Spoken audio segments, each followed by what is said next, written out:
गर्मी का मौसम आ गया था। बिहार के जंगल के पास आम और अमरूद के पेड़ों पर फल लग गए थे। तोतों के झुंड हमेशा पेड़ों के पास मंडराते रहते थे, फल खाते रहते थे।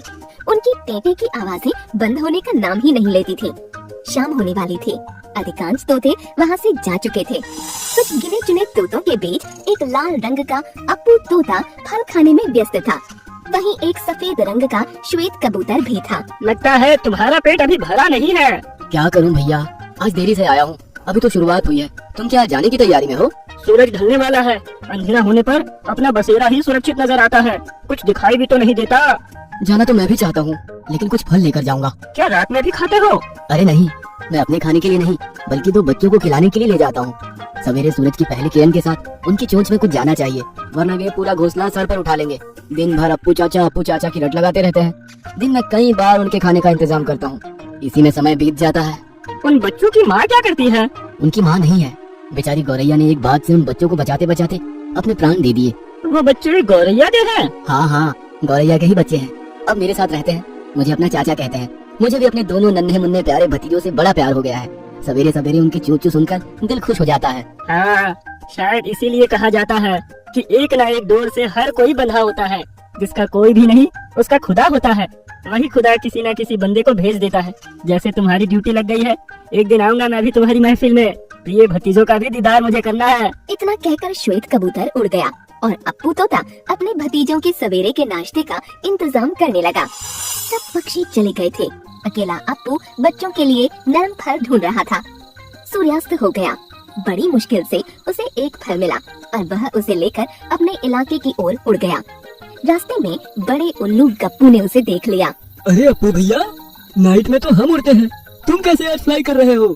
तुम्हें ठीक से दिखाई नहीं पड़ रहा होगा, कहीं एक्सीडेंट हो सकता है। गप्पू भैया, बात तो सही कह रहे हो। मुझे इतनी देर नहीं करनी चाहिए। अरे ज्यादा टेंशन मत लो यार, ये गप्पू किस दिन काम आएगा। अंधेरी रात में हम तुम्हें रास्ता दिखाएगा। Come on, follow me.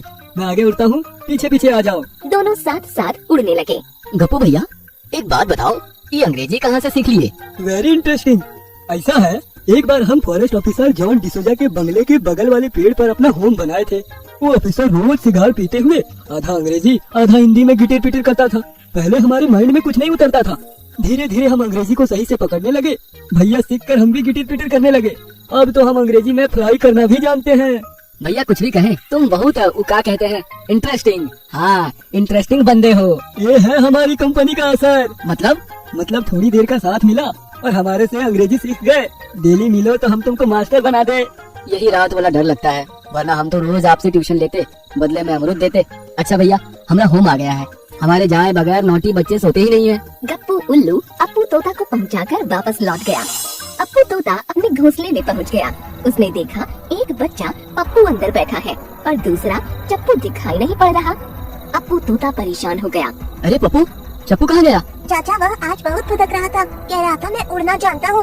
चाचा मुझे नहीं सिखाते, मैं अकेले उड़ूंगा। मैंने उसे रोका तो कहने लगा तू यहीं बैठा रह, मैं सैर सपाटा करके आता हूँ। चाचा वह गया और फिर लौट कर नहीं आया। अरे ये तो बहुत बुरा हुआ। चप्पू को कहाँ ढूंढा जाए? श्वेत कबूतर को बुलाता हूँ। पप्पू तुम उनके साथ रुकना, मैं चप्पू को ढूंढ लूंगा। कुछ देर बाद श्वेत कबूतर अप्पू के पास आ गया और पप्पू की रखवाली करने बैठ गया। अप्पू तोता चप्पू को ढूंढने निकल पड़ा। रात में उसे कुछ भी सूझ नहीं रहा था। चप्पू बेटा कहाँ हो? चप्पू कहाँ हो बेटा? अप्पू की आवाज सुनकर उल्लू गप्पू उड़कर उसके पास आ गया। अरे अप्पू, चप्पू साउट करके किसको सर्च कर रहे हो?